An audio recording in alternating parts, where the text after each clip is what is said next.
Hello, I'm Nava. Welcome to my channel. This video is a bit different from usual in that it's very heavy on concept narration and light on process narration. With that in mind, feel free to tune me out and watch me cut, glue, paint, break, and re-glue stuff for the next several minutes. Ignore the hours of work condensed into time lapses and listen to the complicated spawn of my science fiction and paranormal stuff loving brain that is the concept for this build, or pay some attention to both. Up to you. With that said, on to the concept. This is my entry for Jim Silva's Winter in the Wasteland challenge. It's inherently an involved challenge because Jim has tasked us with representing 4 people on a road trip in 1 or more vehicles, surviving whatever threats they encounter in the process. The purpose for their travel is up to us and must be explained in the build. To that end, I'm building a thematic extension to this Barbenheimer build that I started for Gaslands UK's Car of the Month competition in August, but wasn't able to finish on time. It features Barbie and Oppie in Barbie's pink off-road Jeep, with Barbie at the wheel and Oppie at the gun, carrying pipe bombs and a nuke to their base for safe diffusion and disposal. Barbie is one of a team of nuclear engineers who run the disposal operation, and Oppie is her chief scientific consultant. To explain the extension and how Barbie and Oppie exist in the same world in the first place, I begin my concept narration shortly before the apocalypse.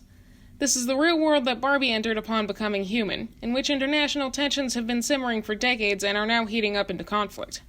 Amid increasing concerns about the possibility of nuclear war, while nuclear physicists and engineers around the globe develop protection and mitigation plans and lecture on the dangers of continued conflict, a secret reincarnation project by some U.S. government scientists in partnership with mystics has pivoted to a practical application, resurrecting scientists and diplomats from the past to aid in the effort to talk sense into an increasingly bellicose Congress. These resurrected individuals are a form of zombie created by recovering the target consciousness from the afterlife and implanting it in the brain of a donated corpse whose bodily functions can be restored but not its owner's mind. Initial unsuccessful attempts and later irresponsible attempts by cultists, disreputable scientists, and others cause mental and some physical problems in zombies created for other purposes. This becomes important later. These zombies are re-educated in doctoral and postdoc programs at elite military institutions to fill them in on relevant developments since their respective deaths, meanwhile working as TAs, professors, and lab researchers. As the world powers' covert attacks on each other get bolder and civilians begin to call for war, the time comes for the resurrected scientists and diplomats to join their contemporary counterparts in closed-door testimony before Congress. Despite their carefully crafted arguments, counterpoints, data presentations, and damage projections born and reborn of daily caffeine-fueled all-night work sessions, Congress refuses to take nuclear weapons off the table and instruct the ambassadors to the UN and NATO to introduce resolutions to ban their use. While the anti-nuclear coalition reaches out to the president, who has only pledged not to use nukes if Congress resolves to bar their authorization, and representatives of allied countries, members of Congress secretly moved to underground bunkers in response to warnings of an imminent nuclear attack, which is carried out a week later and sparks retaliatory and preemptive strikes on and from the other combatants. In short, nuclear war. As the war rages on and the world descends into chaos, resistance groups composed of disillusioned military personnel, veterans, scientists, and civilian volunteers form in all of the embattled powers to mitigate nuclear blast and fallout damage, dispose of radioactive waste, and, in some cases, smuggle nukes out of stockpiles and dispose of them. Oppie and most of the other resurrected scientists, along with some of their students, travel west to join Barbie's group in California, which is becoming a major disposal center and needs as much scientific insight as possible to design the facility and processes to ensure safety. In addition to on-site responsibilities, all members are assigned in pairs to scouting, supply, and other traveling duties, hence Barbie and Oppie transporting a captured nuke. The other members of this 4-person road trip are Stephen Hawking, the scientist best known for his work on black holes, and Hiram McSanderson, a researcher and doctoral student who studied under him before the war. Hawking and McSanderson joined Barbie and Oppie to become a group of 4 when the former pair came to the latter's rescue after Barbie's Jeep's engine failed and left them stranded. The Jeep became a source of parts for other Jeeps, and the pair's alternated use of McSanderson's truck, until the nuclear winter set in.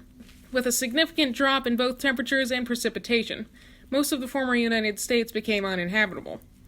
Unable to operate safely anymore due to the harsh climate and depletion of resources due to attacks by hostile zombies, Barbie and her co-managers decided to merge their remaining staff with a badly understaffed disposal center in what was once Mexican desert country.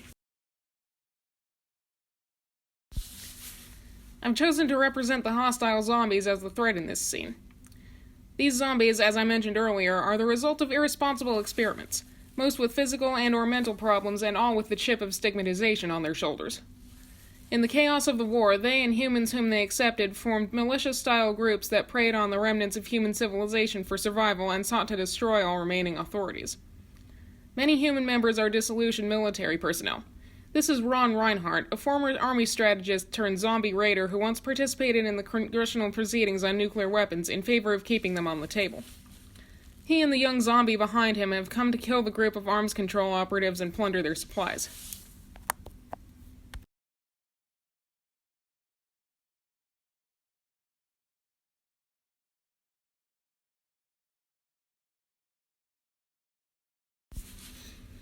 To conclude with an overview of the finished build, here it is. The scene is a planned service stop interrupted by a zombie attack. McSanderson inspects the truck while Hawking takes inventory, Barbie scouts the area on Oppie's mountain bike, and Oppie serves as another pair of eyes on their surroundings, ready to man the gun at a moment's notice. The group is shown preparing for a fight upon being confronted by Reinhardt. As I wrap up my first diorama build, I want to give a huge shout out to Jim Silva for hosting this challenge, and as always, to you for watching my entry. Don't forget to check out the other participants and stay tuned to Jim's channel for the recap.